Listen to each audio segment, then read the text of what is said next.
Dr. Seward's Diary. 10 September. I was conscious of the professor's hand on my head and started awake all in a second. That is one of the things we learn in an asylum, at any rate.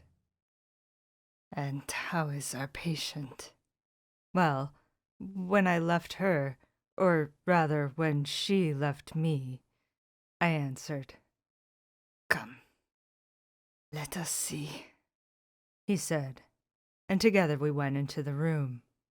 The blind was down, and I went over to raise it gently, whilst Van Helsing stepped, with his soft, cat-like tread, over to the bed. As I raised the blind, and the morning sunlight flooded the room, I heard the professor's low hiss of inspiration, and knowing its rarity, a deadly fear shot through my heart. As I passed over, he moved back, and his exclamation of horror, Gott in Himmel, needed no enforcement from his agonized face. He raised his hand and pointed to the bed, and his iron face was drawn and ashen white. I felt my knees begin to tremble. There on the bed, seemingly in a swoon, lay poor Lucy, more horribly white and wan-looking than ever. Even the lips were white, and the gums seemed to have shrunken back from the teeth, as we sometimes see in a corpse after a prolonged illness. Van Helsing raised his foot to stamp in anger, but the instinct of his life and all the long years of habit stood to him, and he put it down again softly. Quick, he said. Bring the brandy. I flew to the dining room and returned with the decanter. He wetted the poor white lips with it, and together we rubbed palm and wrist and heart. He felt her heart, and after a few moments of agonizing suspense, said, It is not too late. It beats, though but feebly. All our work is undone. We must begin again. There is no young Arthur here now. I have to call on you yourself this time, friend John. As he spoke, he was dipping into his bag and producing the instruments for transfusion. I had taken off my coat and rolled up my shirt sleeve. There was no possibility of an opiate just at present, and no need of one, and so, without a moment's delay, we began the operation. After a time, it did not seem a short time either, for the draining away of one's blood, no matter how willingly it be given, is a terrible feeling. Van Helsing held up a warning finger. Do not stir, he said, but I fear that with growing strength she may wake, and that would make danger. Oh, so much danger. But I shall precaution take. I shall give hypodermic injection of morphia. He proceeded then, swiftly and deftly, to carry out his intent. The effect on Lucy was not bad, for the faint seemed to merge subtly into the narcotic sleep. It was with a feeling of personal pride that I could see a faint tinge of color steal back into the pallid cheeks and lips. No man knows, till he experiences it, what it is to feel his own lifeblood drawn away into the veins of the woman he loves. The professor watched me critically. That will do, he said. Already? I remonstrated. You took a great deal more from Art. To which he smiled a sad sort of smile as he replied, He is her lover, her fiancé. You have work, much work, to do for her and for others, and the present will suffice. When we stopped the operation, he attended to Lucy, whilst I applied digital pressure to my own incision. I laid down, whilst I waited his leisure to attend to me, for I felt faint and a little sick. By and by he bound up my wound, and sent me downstairs to get a glass of wine for myself. As I was leaving the room, he came after me, and half whispered, Mind, nothing must be said of this.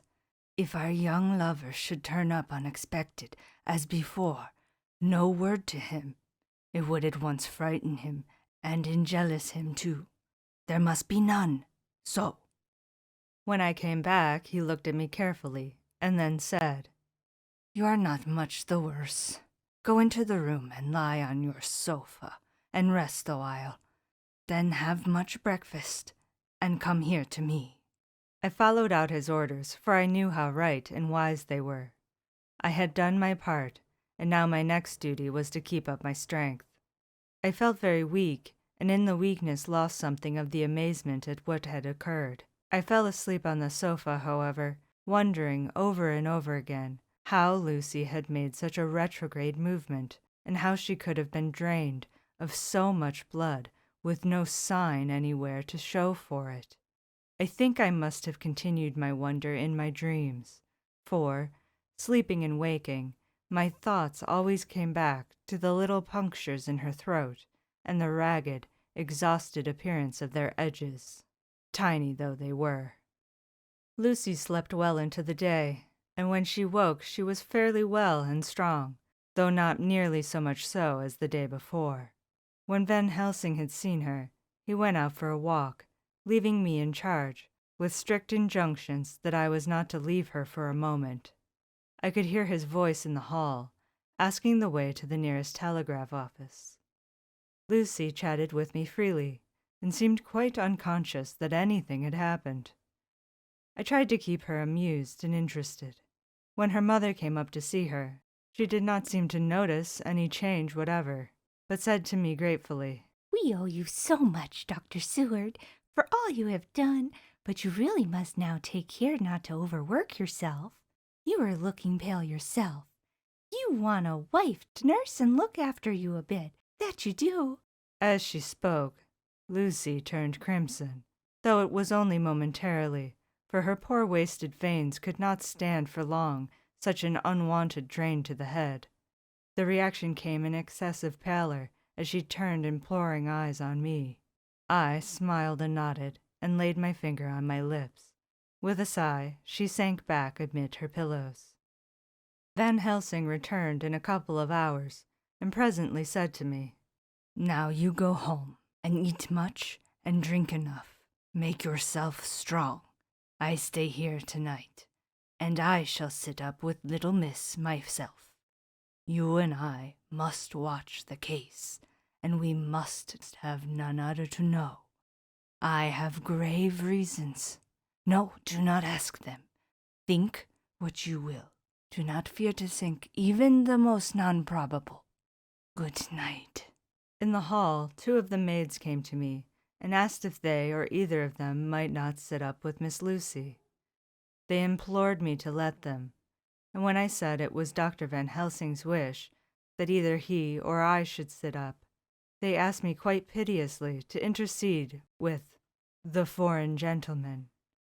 I was much touched by their kindness. Perhaps it is because I am weak at present, and perhaps because it was on Lucy's account, that their devotion was manifested, for over and over again I have seen similar instances of women's kindness. I got back here in time for a late dinner, went my rounds, all well, and set this down whilst waiting for sleep.